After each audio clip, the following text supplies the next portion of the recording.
Welcome to the Online Success Journey podcast, your opportunity to discover and learn from entrepreneurs like yourself. This is not your typical podcast, but a place where you can get the real story and find out how real people encounter speed bumps and detours, but journey through to find success. Now here's your host for the Online Success Journey podcast, Patience. Hello everyone and welcome to Online Success Journey. This is episode 41. Are you ready to join the clan? Today we have Dennis Brown. Dennis is well known for his work at Logistic Dynamics, LDI. He's founded LDI in late 2003 and served as a CEO and a president for 10 years. Hello Dennis. Hi, how are you? I'm fine. I know the clan is anxious to hear your story, so let's get started with the basics. Can you tell my clan a little bit about yourself, your background, and tell us your story? Sure, absolutely.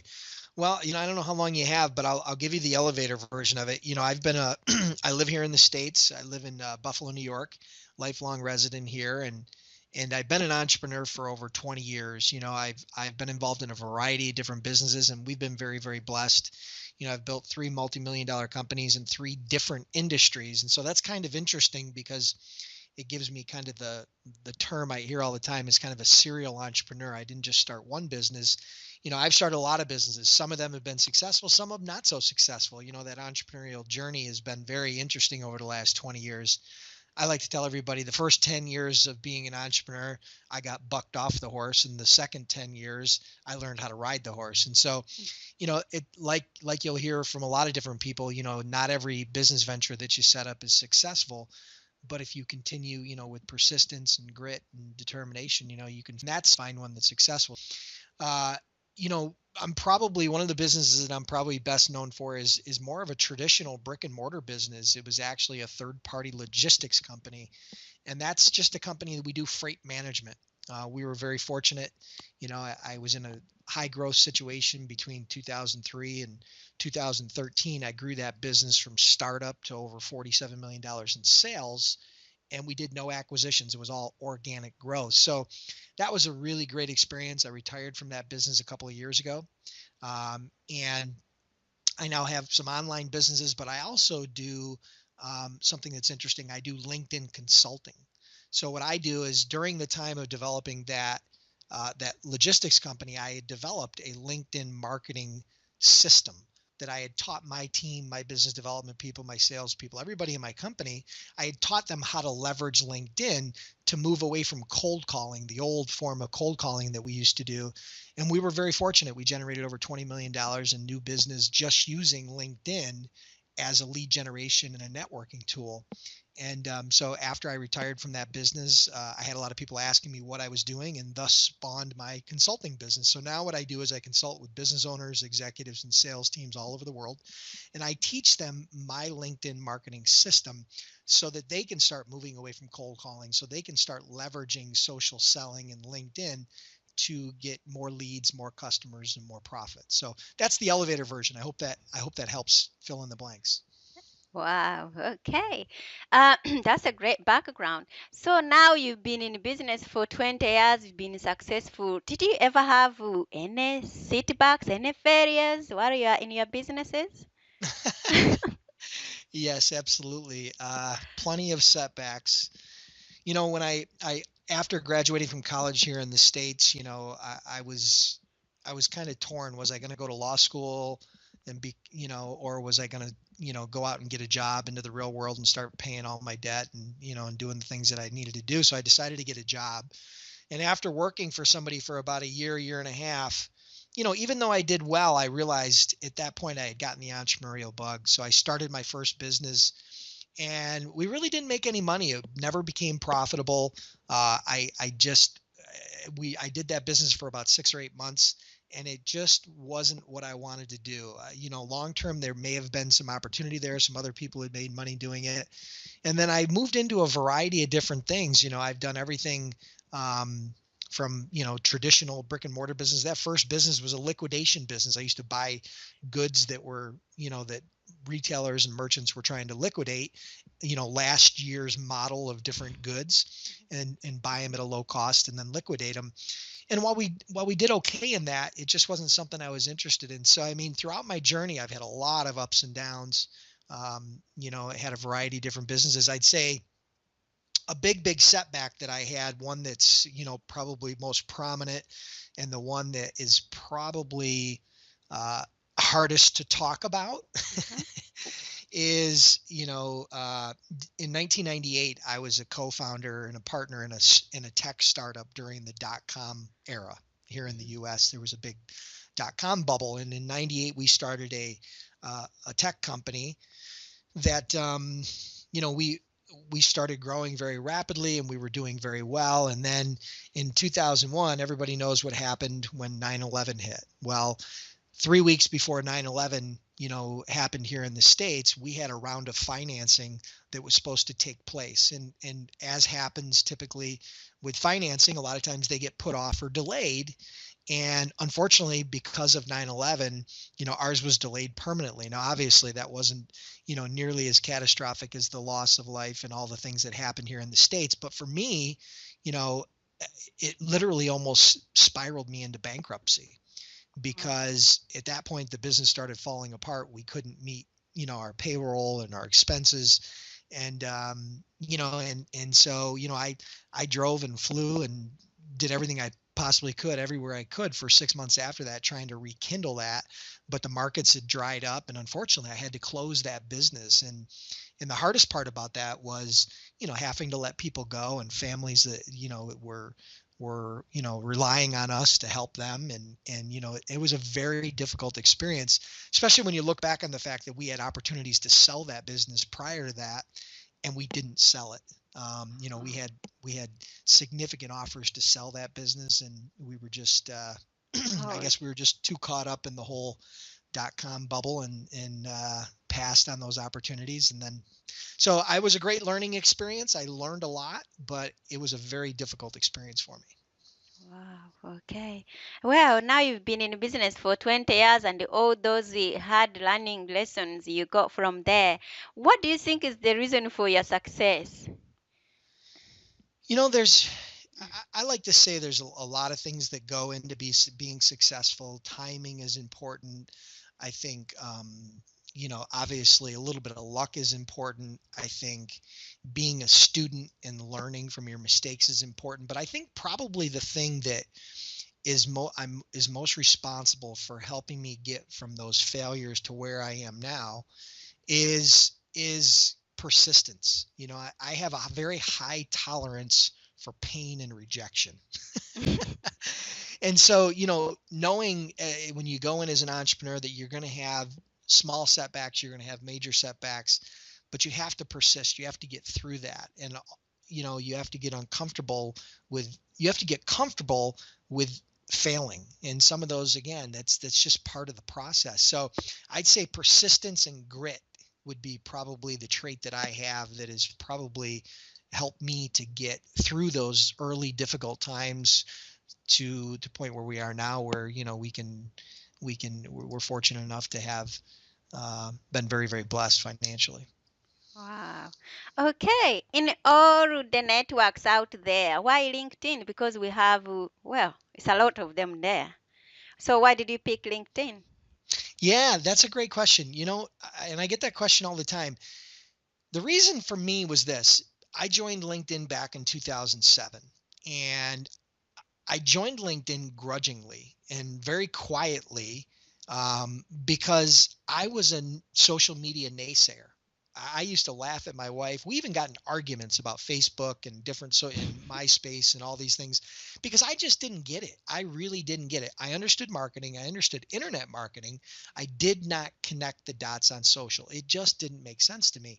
And I got a connection request from a friend of mine to connect on LinkedIn. And at the time, like I said, I wasn't on any other social networks. Okay. I didn't have a Facebook, a Twitter, and none of that. Right. And I got a connection request. And when I looked at it the first time, it just made sense. I could see the people that were on there, the profiles were more professional, the conversations were more professional, and the audience that I wanted to talk to, I was able to connect with. My potential target audience was there. And they were very easy to identify and easy to find. So I got on there and I just started kicking the tires. And how luck would have it, again, a little bit of good timing, luck, and willingness to try something new. I landed a 6-figure client within just the first couple of months. And I realized at that point, one of two things had happened. Either I was the luckiest guy on LinkedIn and I had just hit the lottery, Mhm. or maybe I had stumbled across the golden egg. So that's when I really dove into LinkedIn and learned everything I could. I developed my LinkedIn marketing system, taught it to my team, and off we went. And again, that became a major platform for the growth that we saw over the next 8 years, and it was very, very good to us. Like I said, we generated over $20 million in new business just through our LinkedIn marketing efforts, and none of that was advertising based, just so you know. So it was Wow. all, none of that was placing ads or spending lots of money on advertising. That was all based on my networking, connecting and then converting those conversations offline into the real world, which is where really most people miss the boat. And so that's why I chose LinkedIn. And since then I've expanded. I do use Twitter, I do use Facebook, Mhm. but my go-to tool for B2B marketing is without a doubt LinkedIn. Wow, hands down LinkedIn. Okay. Without question, yeah. Ah, so what is there like a one or two things that it can help someone who wants to start up and getting clients from LinkedIn that they can do something to Okay. leverage LinkedIn? Sure, sure. Well, there's a lot of things you can do, but like everything else, you got to start at the beginning. So, it's kind of like when you go through college, you take those basic level courses and then they build on, those courses, and then you get the more advanced courses. Well, the first thing I tell everybody you have to do is you have to optimize your profile. And what I mean by optimize your profile is this. If you're gainfully employed and you're trying to get clients, say you're in the insurance industry or the real estate industry or the software industry, whatever industry you're in, okay, you're a consultant and you're trying to use LinkedIn to get clients, you need to come to a realization that LinkedIn is not your resume. Okay. It is not about building a resume. It's about building your reputation. So your LinkedIn profile needs to turn into more like a bio or a mini website for your brand. Okay. And that also will include your products and services as a part of that.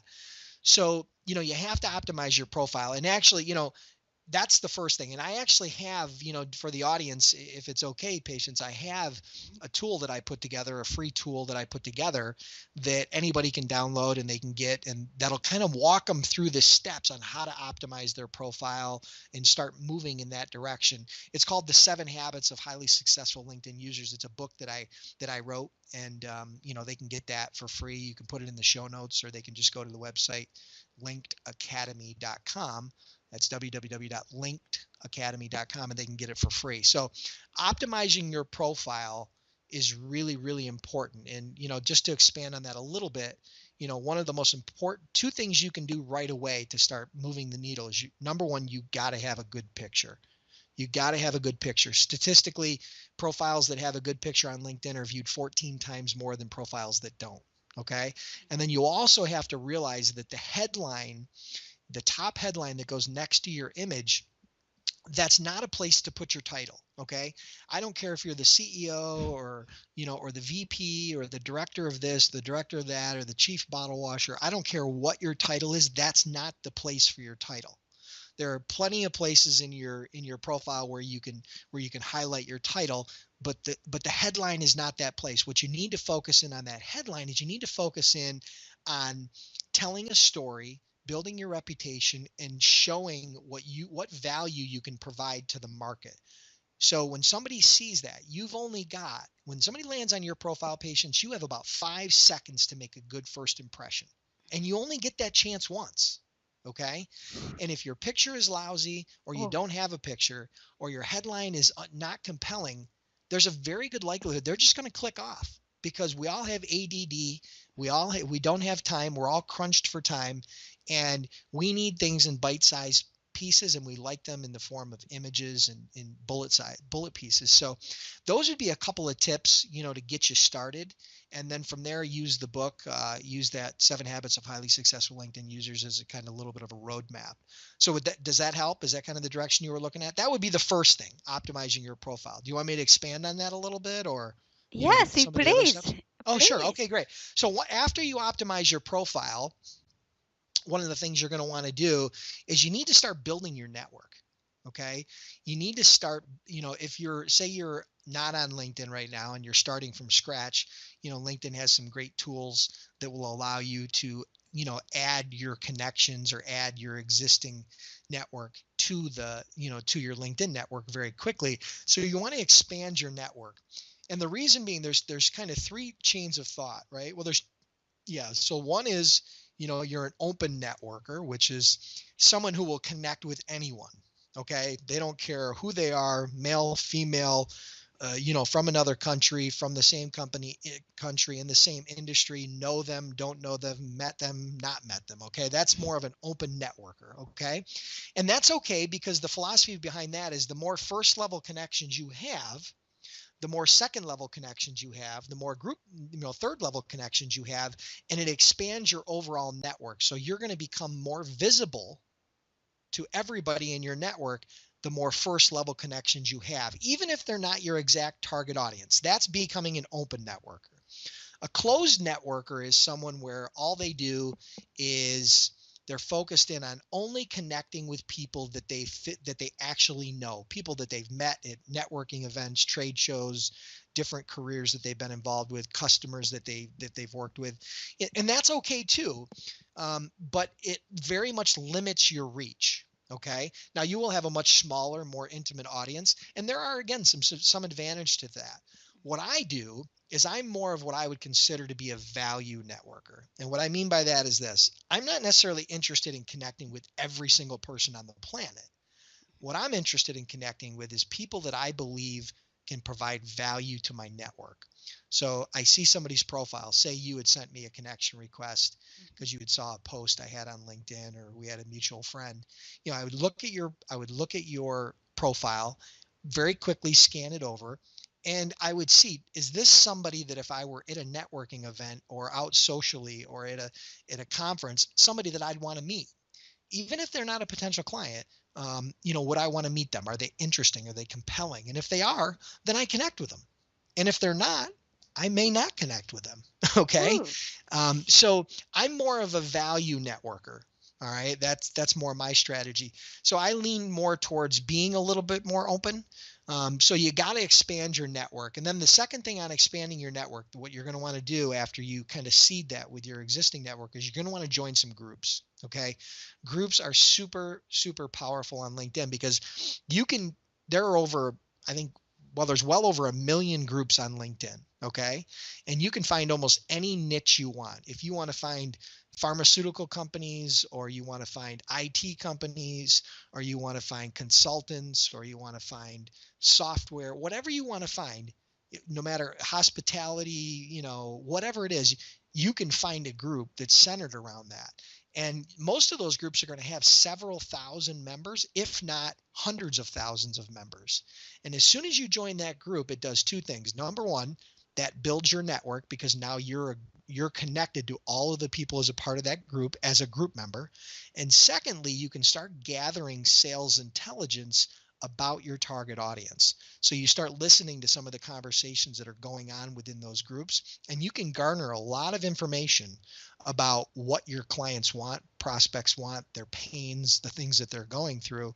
And at that point, you can start, networking, connecting, and providing solutions. So those are a couple of things that you can do. There's a whole bunch of things in my book that will go into more detail about this, but there's a couple of things that you can definitely do. So does that help? I mean, do you want me to keep going? I mean, Wow. I can go all day long, Patience. Trust me, I can go. I just don't Where want to, we I don't are, want to take over the show. no, you please, you can take because we need to know. But now you are scaring me that if our image is looking a bit dodgy, you don't want to connect with us. But believe me, we could be different.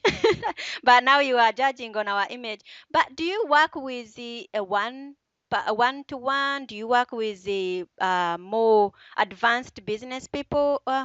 Who do you work with?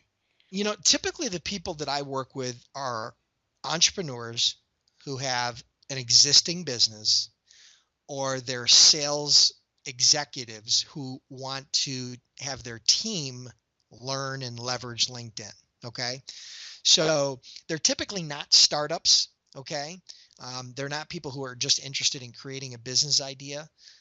They're somebody who's really looking to get a return on investment because it's not cheap. I mean, I do consulting, groups anywhere from one to, typically my groups are anywhere from 1 to 50, typically on the lower end, in the 15 to 20 range is a typical group that I'll consult with.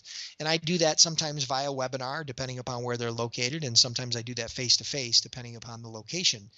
But I really focus in on those groups because I think those groups, and I really focus in heavily on the B2B space. So people that are selling to other businesses and or selling to executives or CEOs that want to make those strategic connections in a way that they would never be able to make cold calling. Okay. That's one of the greatest parts of LinkedIn. You can hand pick the targets that you're going after and that you connect with. And then the key is obviously you need to be able to convert those conversations offline because a digital connection is just that, right? You're not going to garner a whole lot of business or opportunities out of just having a connection on Twitter or Facebook. You need to convert those conversations offline into the real world in order to develop a real relationship and to, really expand and share your expertise and show your level of competence so that people are willing to buy, your product or service. Wow. So nobody can twist your arm and say, Dennis, I really need to learn this LinkedIn, maybe I don't know, in the shortest time, and I really need you to teach me. So you can't really take on Well, that one. yeah, here's what I do. I mean, Mm. I can, but it's, but the consulting is not always cheap, Mhm. so what I'm doing right now is I'm actually creating an online product. See, right now all I do is consulting. So I do group consulting with organizations that are looking to expand, but I'm working on launching a product here in the next couple of months called Linked Academy, which is going to be my system that I teach, my LinkedIn marketing system that I used myself and that I've taught all my clients. And it's going to be in an online format. So number one, it won't require me to do it. It's going to give me some ability to scale, okay, scale my business up. And secondly, I'm going to offer it at a much reduced price. It's going to be under $500 for the product. So that's something that I'm going to be launching in the near future with the objective of being able to open up that information to other people, to people that maybe aren't CEOs or executives or entrepreneurs of a larger company that have budgets for the consulting type product that I offer. So does that answer your question? That's going to be something Yes, that's gonna be because I launched. was worried that you are just leaving us out. You are just focusing on the top man and leaving the down people here. So that's Yeah, my question. Now I am comfortable, so we can move on. no problem. Okay. So now you have been in business with LinkedIn. What mistakes do you see marketers do? Ja- Well, the biggest mistake, and as a matter of fact, I'm going to be writing a blog post on this soon, and I'll put it out on LinkedIn. Is the biggest mistake? One of the biggest mistakes I see people making is when they connect with somebody, the first thing they do is they try to sell them. They try to sell them something. And you probably can attest to this. You've connected with people in different social media formats. And the next thing you know, all they're trying to do is sell you on, hey, you need to buy this, or hey, you need to buy this, or hey, why don't you do that? I want to sell you something. They start beating you over the head with their pitch. Okay. And that's a huge mistake because, you know, just like, so for me, it was a little bit of a challenge to make that transition, you know, because I was always more of a hunter than I was a farmer. Okay. Particularly during the first 10 years of my career. But what I had to realize is you have to become a little bit more of a farmer on social. When you're doing social selling, whether it be through Twitter or Facebook or LinkedIn or any of these platforms, you need to become a little bit more of a farmer and plant seeds. And the way you do that is by providing value, developing relationships without pitching. And there's a little bit of an art to that. And that's part of my system of what I teach. You need to make that transition from being that door-to-door sales guy that's out there trying to close people into really focusing in on developing high quality relationships with your target audience, becoming a valued resource. Because in a lot of cases, what happens with me, I don't ask anybody to buy what I have to sell. I just share a bunch of information with them and help them out. And then all of a sudden they're asking me, can I help them further and what would it cost? So that same sort of model will work for almost any product or service if you position yourself properly and you don't come off as that pushy sales guy. That's one of the biggest mistakes I see people making. Wow. Okay. Clan, Dennis is going to hang out and share more information about his journey with us. If you can relate where Dennis started his travels so far, or if you just want to learn more about Dennis, you can listen to the extended version of his journey at onlinesuccessjourney.com. If you are listening at the journey, by clicking on part 2 of Dennis's journey, you will even get more tips to help you with your own online journey and access to all our journey podcast. So, if you want to check out Dennis's consultation, LinkedIn consulting, and LinkedIn training products, you can go to www.linkedacademy.com. That's a wrap, clan. Remember, success is a journey.